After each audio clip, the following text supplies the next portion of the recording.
amewekeza nje ya mazingira yake, lakini bado ana hofu kwamba itakuwaje, hivi nitafanikiwa kweli? Yaani yuko 50-50, amewaza nikipata basi, kama nisipopata. Bwana asifiwe. Mtu ameenda kulima shamba, alafu anasema mimi sijui bana, kama nitapata basi, hata nisipopata, hata hivyo nimejiwekea, kama nikipata sawa, nisipopata hapana. Kama unaenda na Kristo, unatakiwa kuamini ya kwamba utapata, kama Isaka alivyopata mara 100 zaidi kuliko waliofanyaje. Isaka anawekeza mahali ambapo utawala sio wa kwao.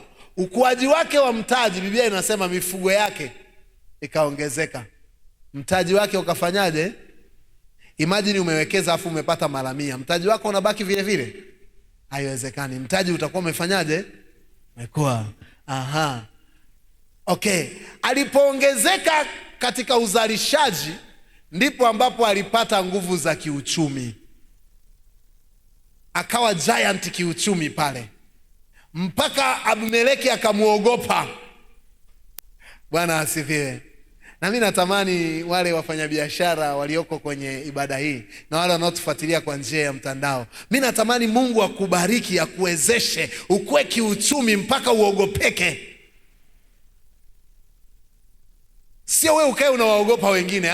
Natamani wewe Mungu akuwezeshe ili wewe giant, watu wakikuona wakuogope. Bwana Yesu asifiwe. Bwana asifiwe. Lakini sasa kukainuka wivu kutoka kwa Wafilisti, wawekezaji wengine waliokuwa pale, wale wawekezaji wa nyumbani, si mnawajua unaenda kufanya biashara mahali, wanasema huyu sio wa eneo hili. Hata hivyo, kwa nini afanikiwi? Unakuta watu wa lile eneo wanakukalia vikao kwa siri.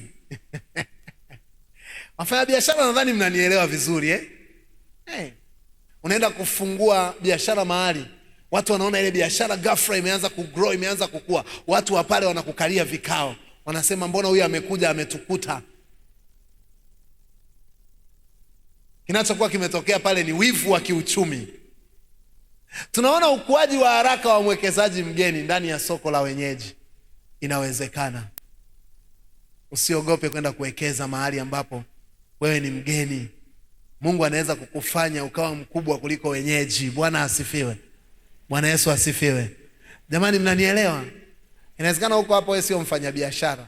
Chukua tu hata hizi notes, zitaenda kumfaa huyo mfanyabiashara huko nyumbani, si ndio jamani?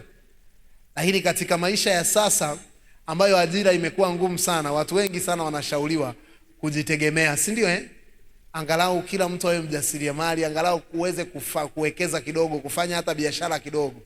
Kwa hiyo naamini kama kuna mahali ambapo ili somo litatuhusu sisi sote. Bwana asifiwe. Maana mimi siamini kwamba unahitaji kuomba tu Mungu akushushie hela bila kuwekeza. Haiwezekani. Bwana asifiwe. Hiyo sayansi mimi sitakubaliana nayo. Mungu ana uwezo, ana nguvu, anafanya nini, lakini amekupa nguvu za kupata utajiri. Hata achilia hela, lazima ukawekeze ili zile nguvu alizowekeza ndani yako uzitumie kwenye huo uwekezaji upate kuona nini? Utajiri. Bwana asifiwe. Bwana Yesu asifiwe. Kwa hiyo mimi nakupa tu maarifa ambayo kama ulikuwa una sita kuanza biashara, natamani uanze biashara ukiamini ya kwamba Mungu atakupa faida mara 100 zaidi ya wengine ambao watakuja kwenye biashara kufanya karibu na wewe. Bwana Yesu asifiwe sana. Sasa wivu wa kiuchumi kibiashara unaletwa na competitive territorial conflict. Lazima kunakuwa na mgogoro katikati ya lile kundi unalofanya nalo biashara.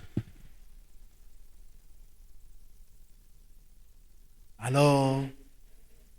Usije ukafungua biashara mahali alafu ukajiona ya kwamba kwenye ile biashara hakuna mgogoro.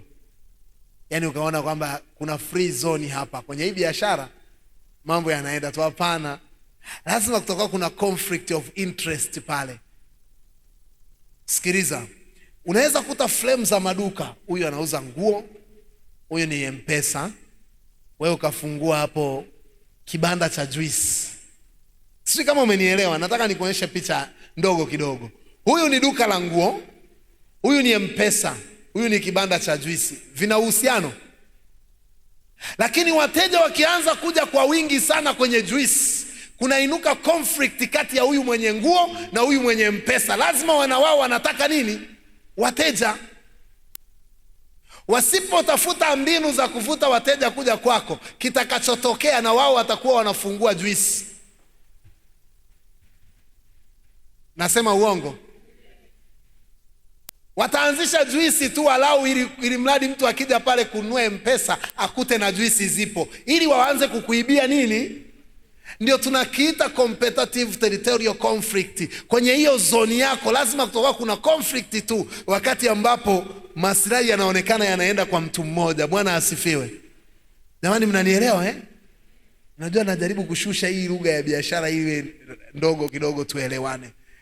Na Isaka anafanya kilimo katika mazingira ya ukame. Wakati alipokwenda pale palikuwa ni nchi ya ukame.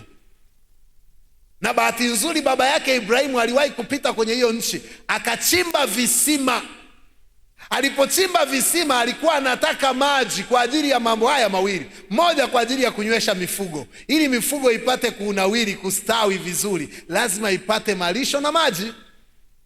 Kwa Ibrahimu alitengeneza visima kwa ajili ya kuendelea kujikuza kiuchumi.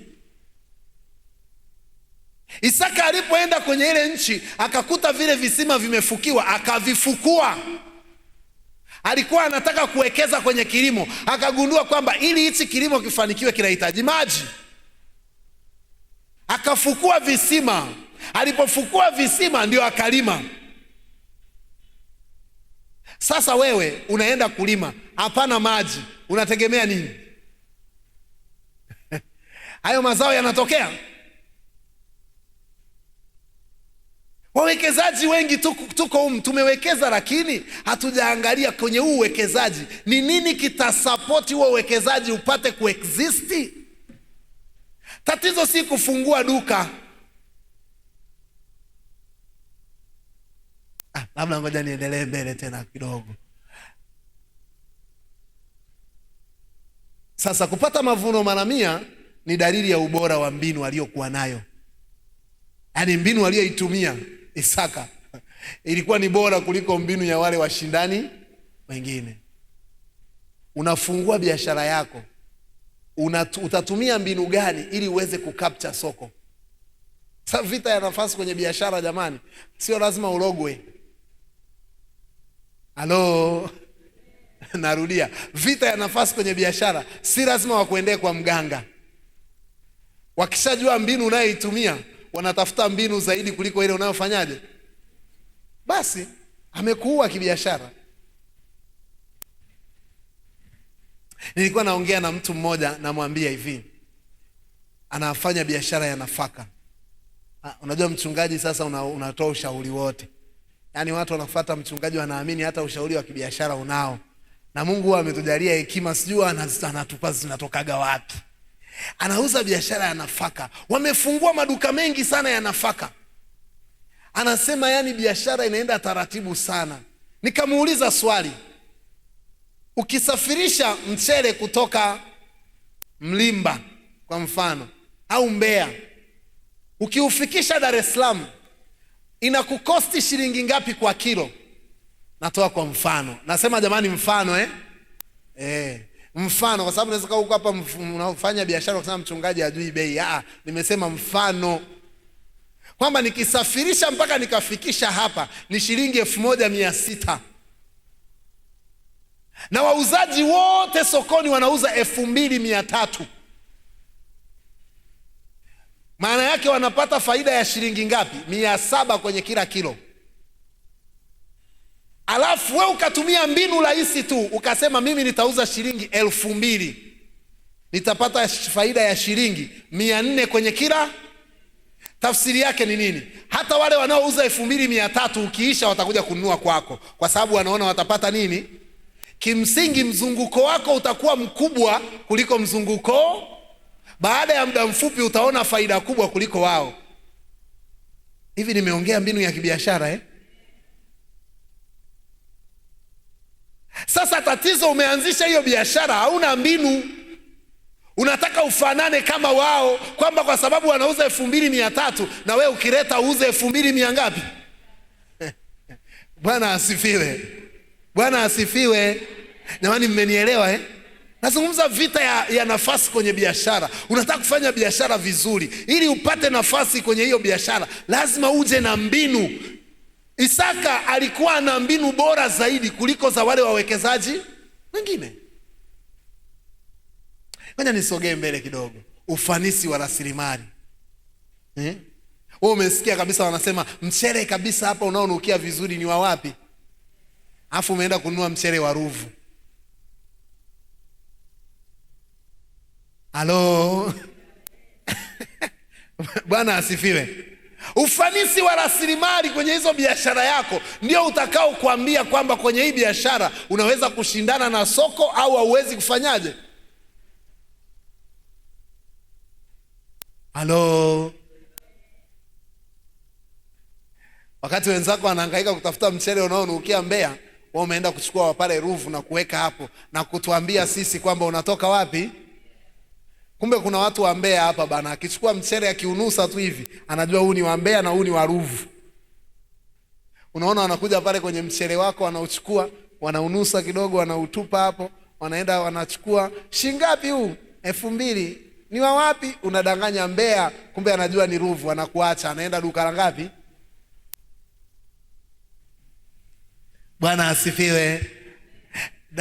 Huyu Isaka alitumia ufanisi gani wa rasilimali? Alifukua visima, akapata maji, akamwagilia shamba, likaota mazao, akapata mara 100 zaidi kuliko wawekezaji. Inawezekana wale walikuwa wanalima kwa kutegemea mvua tu peke yake. Ndio jamaa akasema mvua tu haitanipa faida. Wakulima, Bwana asifiwe. Akaamua kutafuta mbinu nyingine kwamba mimi nitalima katika msimu wote. Kwa njia gani? Ya hivi visima. Kwa hiyo visima vitanisaidia wakati wa ukame nipate mazao. Wakati wengine wanasubiri mvua, mimi nitatumia visima. Hivi sisi kama unanielewa? Ngoja niwaambie. Ngoja nitumie mfano huu kwenye nafaka. Natumia mfano rahisi. Kuna msimu wa mavuno huwa unafika. Si mnajua wapendwa eh? Ukifika msimu wa mavuno, bei ya bidhaa ya mavuno inapungua sana, ya mazao. Si mnajua? Kama mtu anafanya msijui mahindi sijui nini, vinapungua bei sana. Kuna watu wanachukua stock kubwa sana wanatunza. Alafu kuna wakina wewe ambaye umelima, unataka uuze saa hiyo hiyo, saa ya mavuno. Ikifika wakati ambapo hiyo bidhaa inahitajika sana, wewe utakuwa sema hauna. Alafu kuna mwingine atakuwa ameweka stock, anasubiri saa ambayo inahitajika sana ndio anainua analeta. Kwa hiyo alinunua kwako shilingi 2000 na sasa hivi soko linasema shilingi 3000. Kwenye kila kilo anapata nusu ya hela aliyowekeza. Bwana asifiwe. Bwana Yesu asifiwe. Sasa huyo atapata faida mara 100 kuliko mkulima aliyeuza on the spot. Tunakubaliana eh? Tunakubaliana eh? Vizuri. Hiyo iko kibibilia. Isaka aliona hiyo mbinu, akagundua kwamba kama nitasubiri tu mvua zinyeshe ndio nilime, faida yangu itafanana na hawa. Ili kwamba nipate faida mara 100, ngoja nifukue visima, alafu nitumie vile visima kumwagilia. Wakati wa ukame watu wananiona mimi navuna tu. Amewekeza kwa kutumia rasilimali vizuri. Bwana asifiwe.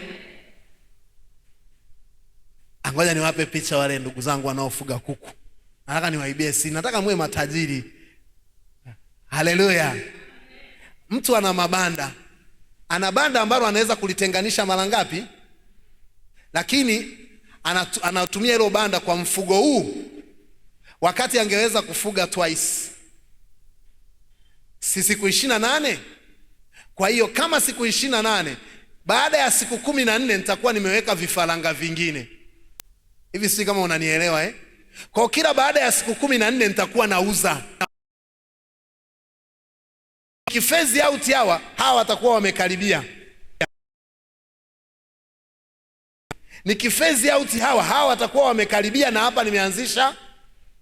Kwa hiyo watu wakija kwako watakuwa kila saa wana uhakika kwamba wakitafuta kuku kwako watawapata. Na kwa sababu hiyo mimi mnunuaji sitaki kusumbuka ninapoenda sokoni. Nitakuwa tu nauliza, hivi nani kwake kuku wanapatikana kwa urahisi? Wanasema wewe ukitaka kuku nenda. Jamani, sijapata wateja. Lakini wewe una eneo hilo hilo ambalo ungeweza kulifanya mara mbili, umefanya mara ngapi? Siku 28 zikiisha, unakaa tena mpaka siku 28 nyingine ndio uje kuuza. Alafu kuna mtu kila baada ya siku 14 anauza. Baada ya miezi miwili, wakilinganisha faida zenu zitalingana?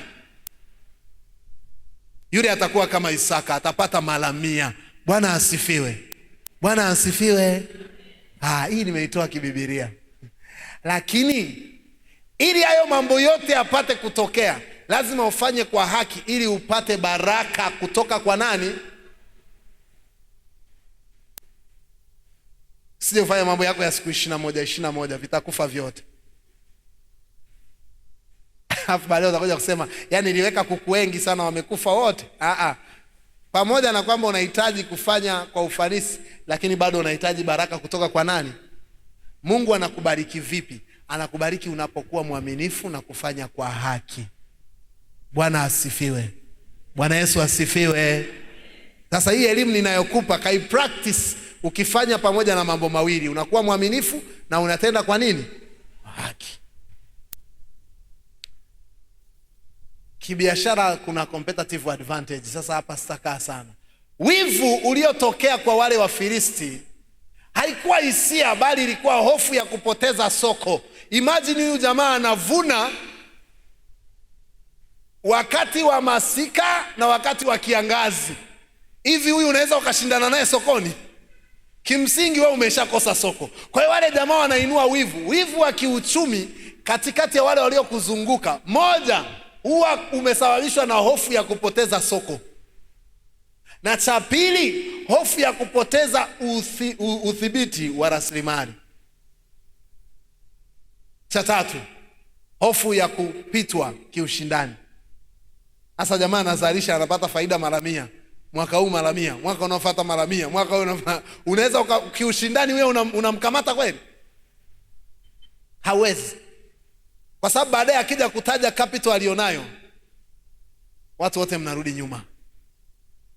Hamjawahi kuona mtu anaenda kuanzisha biashara mahali, afu baada ya muda watu wanasema, alipoanzisha biashara tulikuwa hapa tunamuona bana, amekuwa tajiri. Hamjawahi kuona hayo?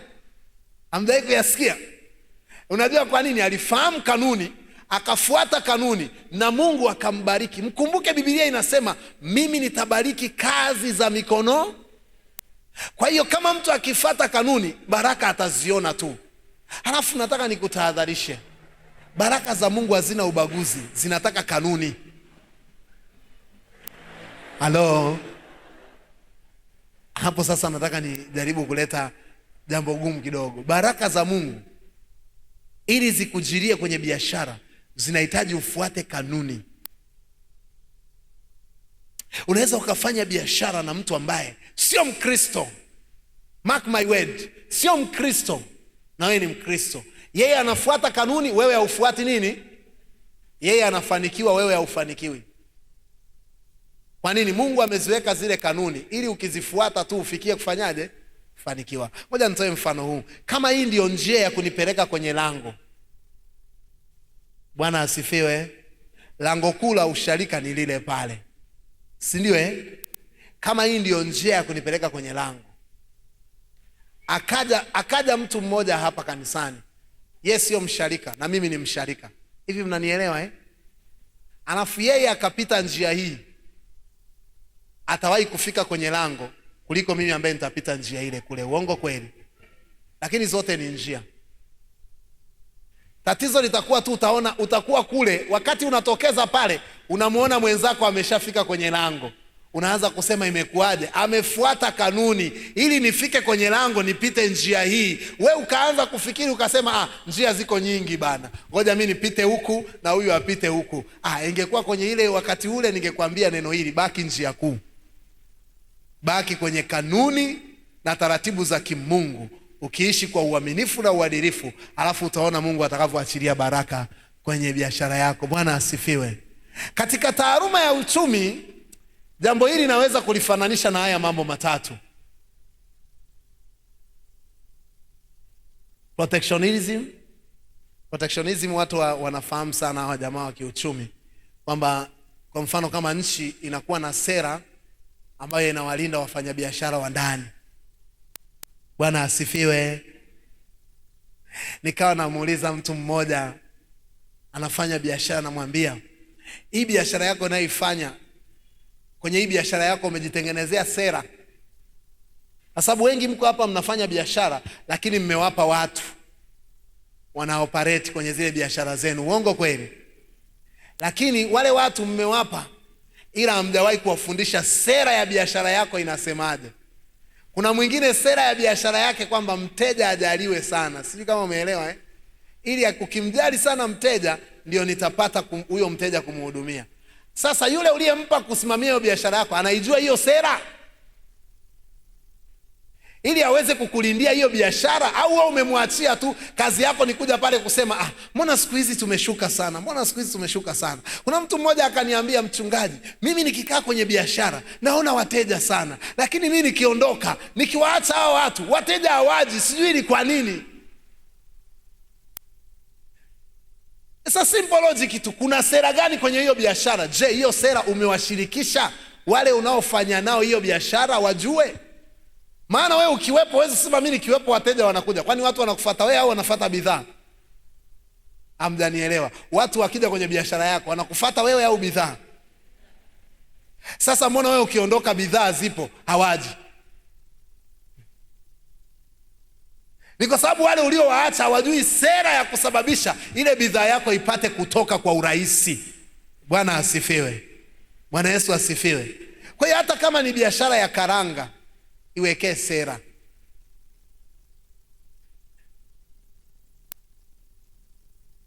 Sasa hapo watu wataanza kusema, mchungaji, sasa kuweka sera ni nini? Hayo ni mambo mengine sasa. Bwana asifiwe. Utafute kitu ambacho kitakuwa kinalinda hiyo biashara yako. Kwa nini tunafanya biashara kwenye ulimwengu ambao ni wa ushindani? Hiyo biashara italindwaje? Unafuga kuku. Sera yako ni kwamba kuku wangu hawa lazima watoke ndani ya siku 20 na ngapi? Hata kama nimewaacha watu wananifugia, mimi naenda kazini, lakini wasitolewe kabla ya siku ngapi? Hata kama kuna mtu atakuja ana hela tayari anazo pale, anasema naomba kuku, nina shida sana na kuku, leo nina sherehe, hawa wanafaa kabisa, hawa wanafaa. Usiangalie hiyo hela, angalia sera ulioweka. Sera yangu inasema baada ya siku 28. Utamwambia siuzi kwa sababu hawajafikisha siku ngapi? Hapo panakuwa pagumu sana. Najua kwenye kuitikia mnaniitikia kwa sauti kubwa 28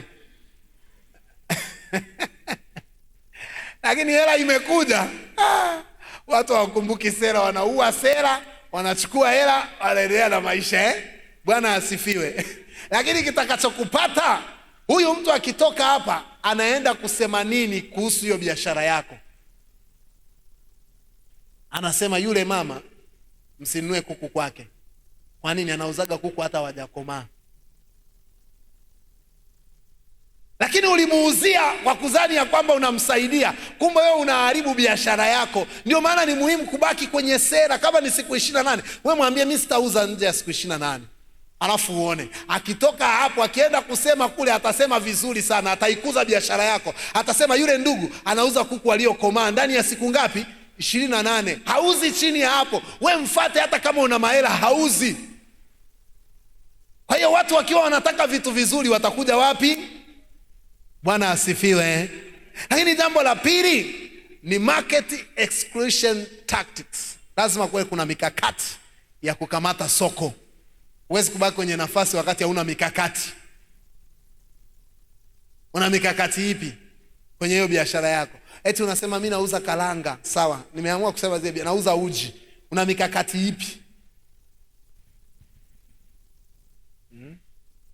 Hivyo unatembea na uji wako na nini kwenye nyumba za hawa rafiki zangu wa huku zenye mageti, utauza?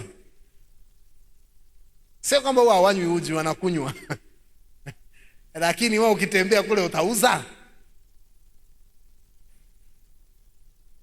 Ukitaka wao wana mahali pao wanaenda kunywa nini?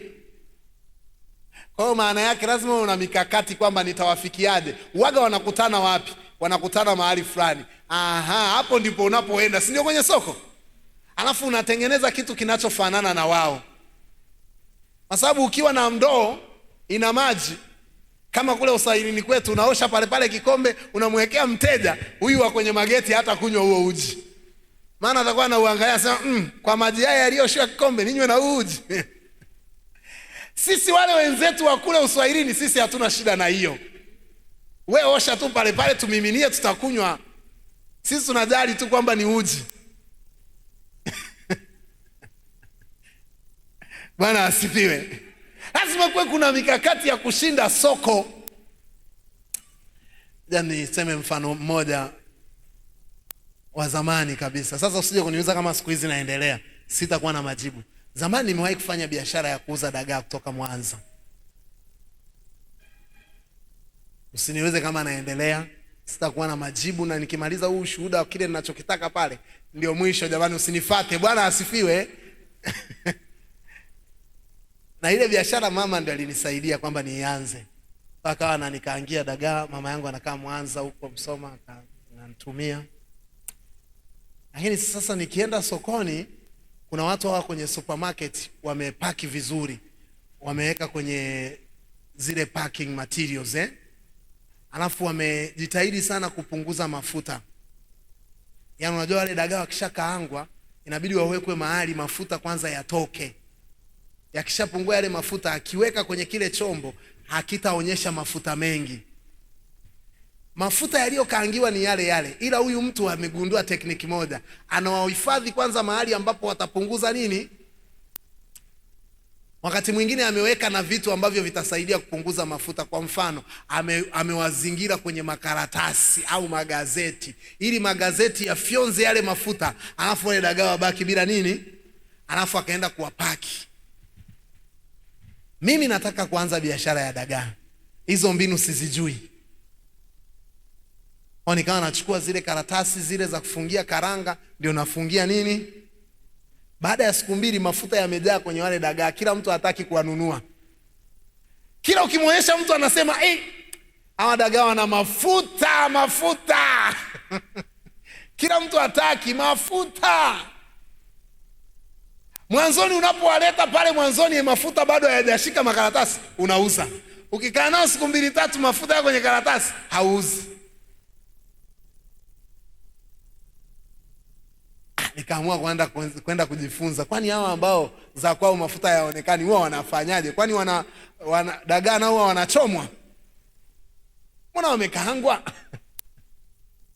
Na nikagundua hizo mbinu za kupunguza mafuta. Nikagundua kununua package na mimi nianze kupaki. Nikagundua kwamba kumbe kuna tekniki nyingine sokoni za kawaida tu. Yaani tunaposema mikakati pale ya kuweka, sasa kawaida tu, tengeneza kalebo. Kwa sababu kuna watu wananunua vitu tu vyenye lebo. Bwana asifiwe. Akienda pale dukani akakuta kuna kitu kina lebo, kimeandikwa pale Deo dagaa safi kutoka wapi, na ya kwako haina lebo, anachukua yenye nini. So if you want to win the market, lazima uwe na mikakati kwamba ili soko niweze kuwini. Kuna wale ambao watanunua bila lebo na kuna wale wanaotaka lebo. Kwa hiyo naweka lebo ili niweze kuaccommodate wote. Bwana asifiwe. Hata karanga zako unaziwekea lebo. Karanga safi, sisi zimetumia mchanga safi.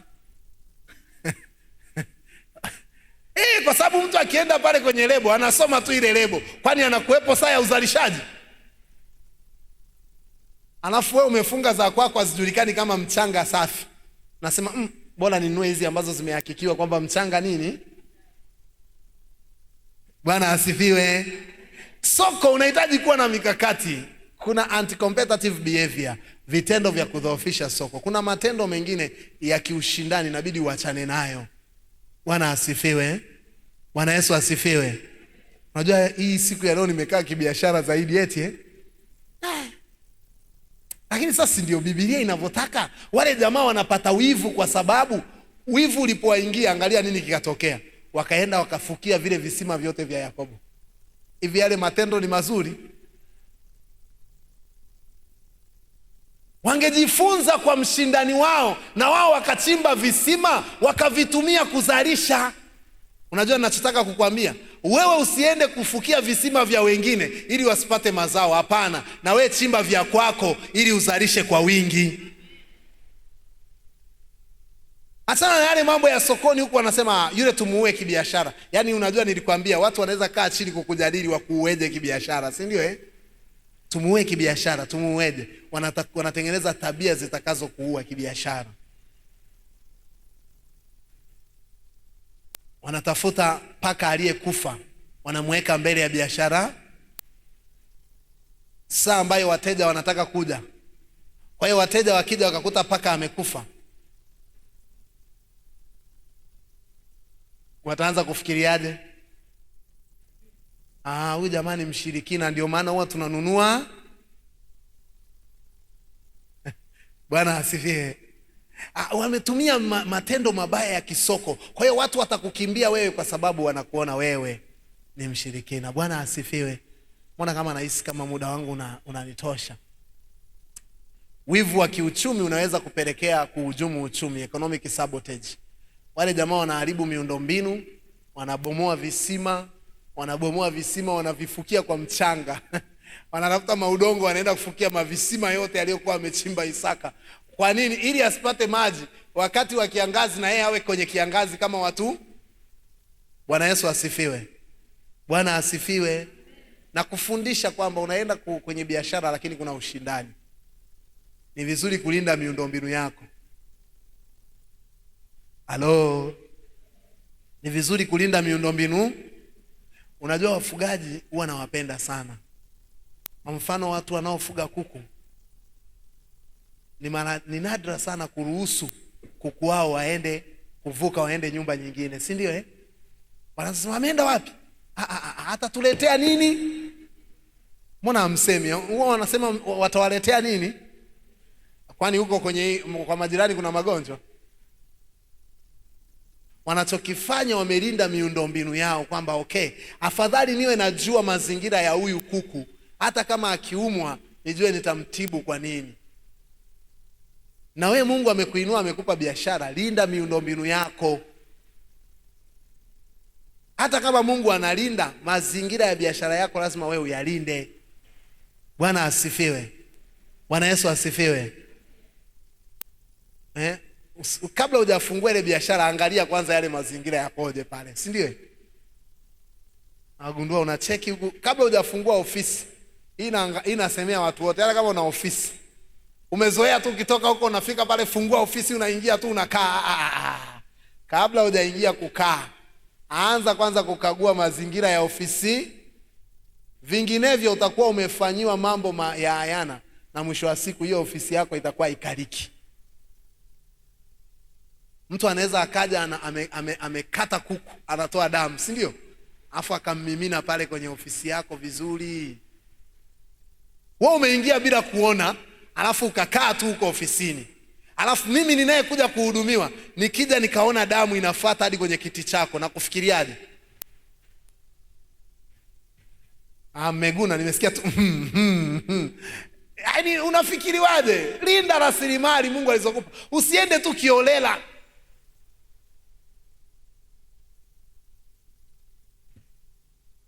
Na ngoja nitoe mfano rahisi. Mimi hiyo technique kwa kweli naitumia. Nakuja hapa ofisini, nakuta ndugu yangu ameshafungua ofisi, wameshafanya na usafi. Lakini nikifika naanza kuangalia. Naangalia na kwenye kiti kabla sijakaa. Naangalia na chini. Hivi kama ikitokea akaingia mtu kwa hila, wakati huyu ametoka labda amebeba uchafu, ameenda kutupa wapi? Kwenye dustbin. Akaingia mtu kwa hila, akaweka ilizi juu ya meza. Alafu ghafla mchungaji ameingia na msharika amekuja, anataka kumuona nani? Mmeanza kutabasamu hata kabla sijamaliza mfano. Alafu alipoingia, jicho la kwanza lilitua kwenye nini? Anamuona mchungaji ni nini? Kwa hiyo naangalia. Linda miundombinu yako ya kazi, kwa sababu usipoilinda inaweza ikatumika vibaya na ikakuharibia kazi. Kitu kimoja ambacho Isaka alisahau kulinda miundombinu yake. Jamaa wakaingia kati pale wakaifukia. Na walivyoona jamaa bado ni tishio sana, wakamfukuza. Sasa kufukia visima na kujaza udongo ni kuharibu miundombinu. Visima katika mazingira ya kale kilikuwa chanzo cha maji, rasilimali muhimu, mtaji wa kudumu, ni fixed asset. Kwa sababu kisima kingetoa maji wakati wote. Bwana asifiwe. Bwana Yesu asifiwe. Kwa alikuwa na mtaji wa kudumu. Wakivifukia maana yake wamemuulia mtaji wa nini? Bwana asifiwe. Hivi kwanza mnanielewa jamani? Sisi kama naongea lugha ziko kule afu mimi niko huku. Asanteni kwa kunielewa. Mungu awabariki sana.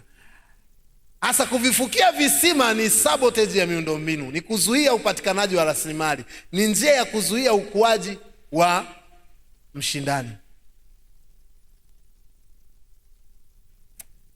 Asikia tuishie hapa kwa siku ya leo. Bwana asifiwe.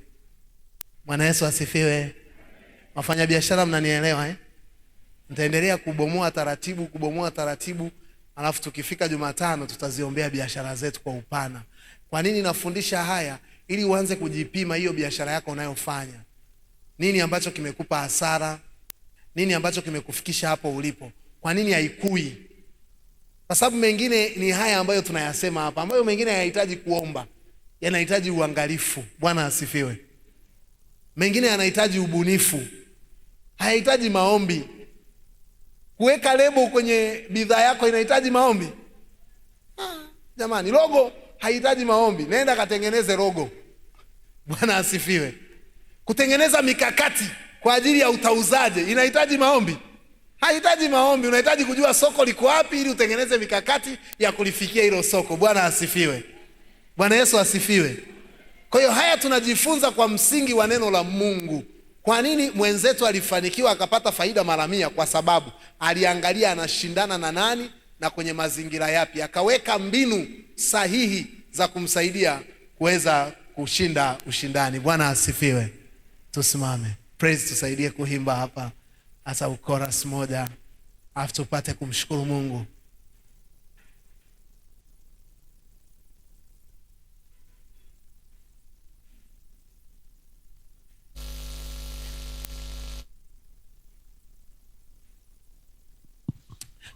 Tutakuwa na nafasi ya kumshukuru Mungu kwa ajili ya siku hii ya 10, lakini kumshukuru Mungu kwa kutupa biashara. Bwana asifiwe. Hata kama biashara yako ni ndogo, we mshukuru nani? Kwa sababu uaminifu katika vidogo ndio Mungu anaviinua vinakuwa. Na jamani, safari ya maisha ni hatua. Hakuna mtu aliyezaliwa na vitu. Sisi wote tulizaliwa hatuna vitu, si ndio jamani Na kwa sababu hiyo Mungu anatupa hatua siku kwa siku. Kwa hiyo Mungu anapenda moyo wa shukrani. Mshukuru tu Mungu. Inawezekana hujapata biashara sasa, lakini Mungu atafunua maono ndani yako ya biashara na utakuwa nayo, na hiyo biashara itakuletea faida nyingi. Karibu kwa wimbo wa kuabudu, na baadaye tupate nafasi ya kumshukuru Mungu kwa ajili ya biashara alizotupa. Bwana ninue kwa imani, nisimame, nipande milima yote. Bwana nipandishe, Bwana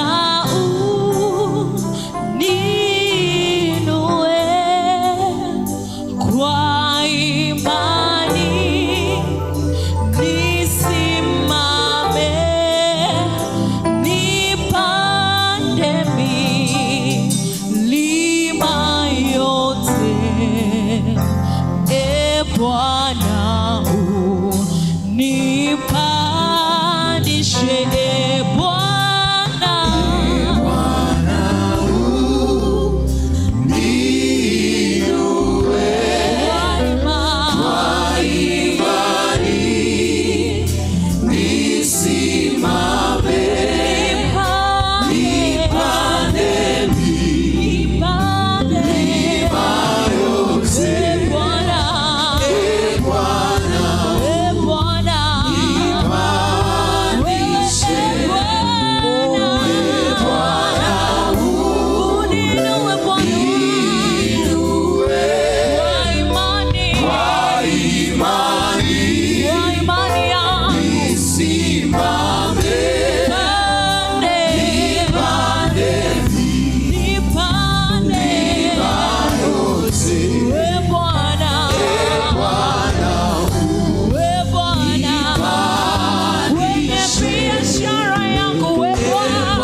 Sema pamoja nami maombi haya. Bwana Yesu, ninakushukuru kwa kuwa wewe umenichagua mimi katika majira haya ili kwamba nipate kuona wokovu kwenye maisha yangu.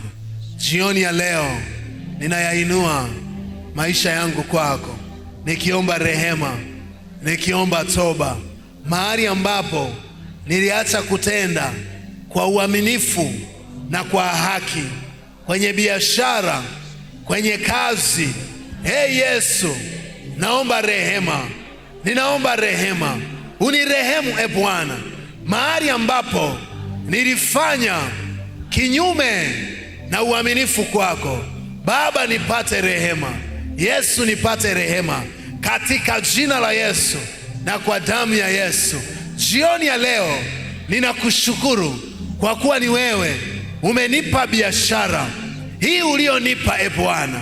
Asante kwa kuwa ni wewe uliyefunua maono ndani yangu, na wewe ukaamua yadhihirike katika ulimwengu wa mwili, na sasa nimeendelea kuona baraka zako kwenye hizi biashara. Ninakushukuru kwa kuwa Bwana haukuwahi kuniacha, umeendelea kunitetea siku hata siku. Katikati ya ushindani uliopo kwenye soko, bado nimekuona ukinitetea Bwana. Ninakushukuru kwa kuwa haujaruhusu hata sasa hii biashara iweze kufa. Ninakushukuru kwa kuwa Bwana umeilinda biashara yangu. Asante Mfalme, kwa kuwa wewe ni yote katika yote. Ninainua hii biashara sasa kwako Bwana. Kwa dakika chache inua biashara yako kwa Yesu, itaje kwa jina. Hiyo biashara unayoifanya iinue kwa Bwana, iinue tu, umshukuru kwa ajili ya hiyo biashara. Baba, ninakuhimidi kwa ajili ya watu hawa, ninakutukuza hata kwa wenzetu wanaotufuatilia kwa njia ya mtandao. Yesu, unafahamu maisha yetu, wewe unafahamu biashara wanazofanya. Baba, tunakushukuru kwa kuwa umewapa watoto wako biashara, umewapa kazi Bwana, mahali ambapo wanajipatia kipato. Nami ninakusihi Mfalme, fungua maarifa mapya ndani yao, fungua ubunifu mpya ndani yao. Baba, washindie vita wanazokutana nazo katika ulimwengu wa soko na ushindani. Wafanye kufanya kwa uaminifu na kwa haki kwa ajili ya jina lako, katika jina la Yesu na kwa damu ya Yesu Kristo. Nami ninamkemea huyo adui Shetani, ambaye Biblia inamtaja ya kwamba kazi yake ni kuua, kuchinja na kuharibu, katika jina la Yesu na kwa damu ya Yesu Kristo. Kila uharibifu aliyeinua kwenye hiyo biashara huyo mama, kila uharibifu aliyeinua kwenye biashara ya huyo baba, kila uharibifu aliyeinua kwenye biashara ya huyo kijana, jioni ya leo Bwana, ninaukataa katika jina la Yesu. Ninaufuta kwa damu ya Yesu Kristo uharibifu ulioinuka kwenye hizo biashara kwa sababu ya nguvu za uchawi, kwa sababu ya nguvu za ushirikina. Damu ya Yesu inayonena mema ipite kwenye biashara zao, ipite kwenye biashara zao, ipite kwenye biashara zao, ipite kwenye biashara zao. Iwaondolee uharibifu, uwe wa ushirikina, uwe wa uganga, uwe wa ulozi, katika jina la Yesu na kwa damu ya Yesu Kristo. Baba, ninakusihi biashara zao ziinuliwe, kama ambavyo Isaka alipata faida mara 100 kuliko washindani wengine. Ndivyo ninavyoomba juu ya watoto wako hawa Bwana, achilia faida mara 100 Bwana, zaidi kuliko hata washindani wao, katika jina la Yesu na kwa damu ya Yesu. Fukua hizo rasilimali zilizofunikwa ili wasipate kuona upenyo, katika jina la Yesu na kwa damu ya Yesu. Baba, kamata fahamu zao Yesu, kamata maisha yao, wapatie neema ili wapate kutengeneza mbinu na mikakati, na mawazo yao yakapate kuthibitika mbele zako, katika jina la Yesu na kwa damu ya Yesu. Biashara zao zibarikiwe, biashara zao ziinuliwe, biashara zao zikue Bwana, mitaji yao iongezeke na utukufu wako upate kuonekana kwao, katika zao. Asante kwa kuwa utawatunza na utatunza biashara zao tangu sasa hata uzima wa milele, na watu wote tuseme amen. Amen. Mpe Yesu tu makofi mazuri. Ni wakati mzuri sasa tumuinulie Mungu sadaka mahali hapa. Karibu praise wakituongoza kwa wimbo. Mambo sawa sawa, mambo sawa sawa, Yesu akiwa enzini.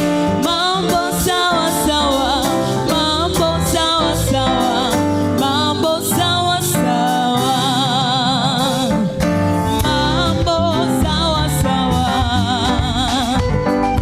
mambo sawa sawa, Yesu akiwa enzini. Mambo sawa sawa, mambo sawa sawa, mambo sawa sawa, mambo sawa sawa, mambo sawa sawa, mambo sawa sawa, Yesu akiwa enzini. Mambo sawa sawa, mambo sawa sawa, mambo sawa sawa, mambo sawa sawa, mambo sawa sawa, mambo sawa sawa, Yesu akiwa enzini. Mambo sawa sawa, mambo sawa sawa, mambo sawa sawa, mambo sawa sawa. Tushukuru Mungu, tunakushukuru kwa ajili ya siku hii ya 10 ambayo umeendelea kutufundisha mahali hapa. Tunafahamu ya kwamba Biblia inakutaja kama wewe jemedari wa vita. Tunakusihi wewe uliye jemedari ya vita upigane na sisi katika vita zetu. Baba, ninakuinua wewe pamoja na malaika zako, watembee pamoja na watoto wako hawa wanaofanya biashara, wawapiganie katika vita zote za kiushindani, katika uaminifu wote na haki yote, wapate kuona mkono wako na wema wako. Ninawafunika damuni mwako, nikiwatenga mbali na visasi na malipizi vya adui shetani, katika jina la Yesu na kwa damu ya Yesu Kristo. Na kila silaha itakayotengenezwa juu yao, Bwana, isifanikiwe, na kila ulimi utakaoinuka kuhukumu juu yao usifanikiwe, katika jina la Yesu na kwa damu ya Yesu Kristo. Bali uwape kukua na kuongezeka, bali uwape kuona ufalme wako katikati ya hizo biashara, bali uwape kuona hatua mpya, Bwana, bali uwape kuona fursa mpya katikati ya hizo biashara, katika jina la Yesu na kwa damu ya Yesu. Kubali sadaka hizo za watoto wako tunazokuinulia hapa jioni ya leo, pamoja na miili na mioyo yetu, uvifanye kuwa dhabihu iliyo hai takatifu machoni pako. Sadaka hizi zikawe alama ya kwamba hakuna maisha tutakayoishi bila kukutegemea wewe tukafanikiwa, bali sadaka hizi zikainue baraka katikati ya malango na kazi za watoto wako, katika jina la Yesu Kristo ninaomba na kushukuru, na watu wote tuseme amen. Baba yetu uliye mbinguni,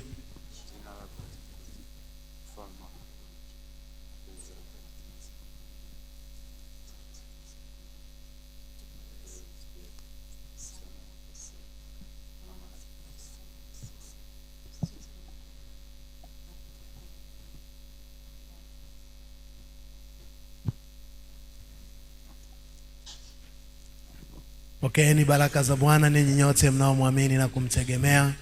Bwana kubarikie na kukulinda. Bwana kuangazie nuru za uso wake na kukufadhili.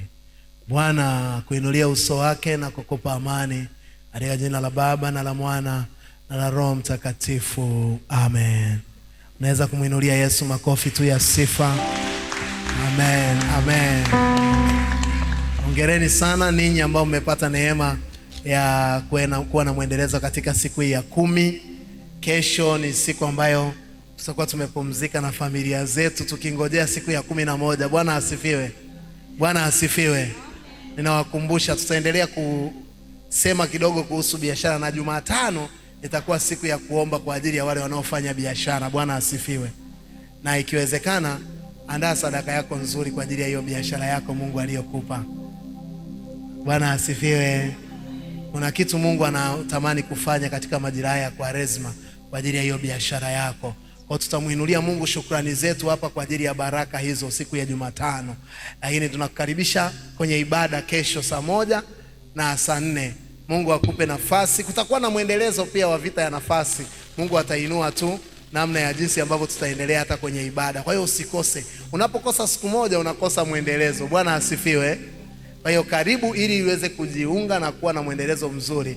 Na Mungu aliyekuleta kwenye hema yake siku hii ya leo, ayafanye maisha yako kuwa heri, abariki kazi za mikono yako, akupe kukufanya wewe kuwa kibali mahali popote uingiapo na utokapo, katika jina la Yesu, amen. Parish, na leo tumeandaa tushukuru kwa ajili ya vile vilivyoandaliwa.